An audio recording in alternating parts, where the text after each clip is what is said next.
북한이 코로나19에 감염된 것으로 의심되는 탈북민이 재입국했다면서 최대 비상체제를 선포했죠.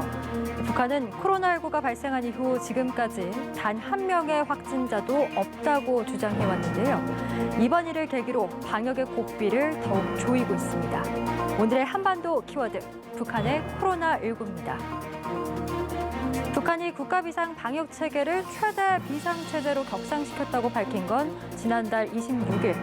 북한 매체들은 코로나19에 감염된 것으로 의심되는 탈북민이 최근 개성에 다시 입국했다면서 김정은 국무위원장의 지시에 따라 개성을 완전히 봉쇄했다고 보도했습니다. 최고 영도자 동지께서는 조성된 사태에 대처하여 해당 지역의 비상사태를 선포하시고 국가 비상방역 체계를 최대 비상체제로 이행하며 특급 경보를 발령할 때 대한 당 중앙의 결심을 천명하셨습니다. 그리고 지난 30일 북한 노동신문은 아직까지 단 한 명의 코로나19 감염자도 발생하지 않았다고 입장을 밝혔습니다. 탈북민 재입국 사건을 계기로 코로나19 발생에 대한 책임을 남측에 돌릴 수도 있다는 일각의 주장도 나왔지만 북한이 여전히 코로나 청정국임을 주장하고 나선 겁니다.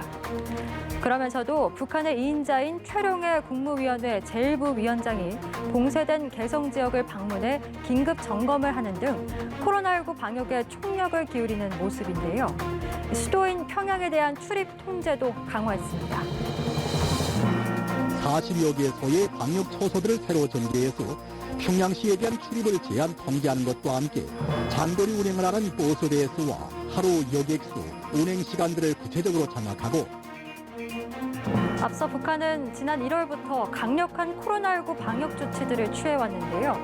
2월부터는 모든 정기 국제항공편과 중국, 러시아와 연결되는 철도 운행을 중단하고 허가받은 외교관을 제외한 외국인의 출입국도 완전히 차단했습니다. 급속히 전파되고 있는 신형 코로나 바이러스 감염증이 절대로 이 나라에 들어오지 못하도록 철저한 방역 대책을 세워나가야 할 것입니다. 이후 제한 조치를 일부 완화한 것으로 알려졌지만 국경 봉쇄, 항공과 철도 차단은 지금도 유지되고 있습니다. 코로나 방역 대책을 논의하는 노동당 정치국회의도 김정은 위원장 주재로 올해 들어 4번이나 열렸습니다. 이에서는 첫째 의정으로 악성 전염병을 막기 위한 6개월간의 사업 종령을 총화하고 국가 비상방역 사업을 강화하여 지금의 방역 형세를 더욱 공고하기 위한 문제를 토의했습니다. 북한의 실질적인 최고 의사결정 기구인 노동당 정치국회의는 그동안 매년 한두 차례만 열려왔다는 점에서 상당히 이례적인데요. 이 때문에 일각에서는 북한에도 코로나19가 퍼졌을 가능성이 있는 것이 아니냐는 의문이 제기돼 왔습니다.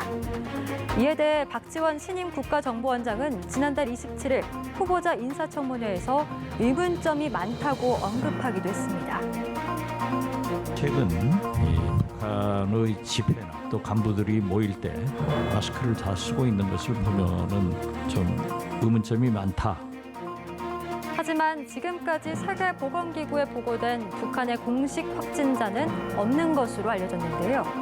에드윈 살바도르 세계보건기구 평양소장은 북한에서 최근까지 1,200여 명이 코로나19 검사를 받았지만 모두 음성 판정을 받았고 약 700명이 격리 중이라고 한 매체를 통해 밝혔습니다. 한편 통일부는 지난 목요일 국내의 한 민간단체가 신청한 8억 원 규모의 코로나 방역 물품에 대해 대북 반출을 승인했습니다. 이인영 통일부 장관이 취임한 이후 첫 대북 반출 승인으로 이 장관은 취임 직후 언제든지 북한과 코로나 방역에 협력할 것이라고 밝혔습니다. 코로나 방역 협력이 이루어져 남북 간 대화의 물꼬가 트일지 관심이 쏠리고 있는데요. 오늘의 한반도 키워드는 북한의 코로나19였습니다.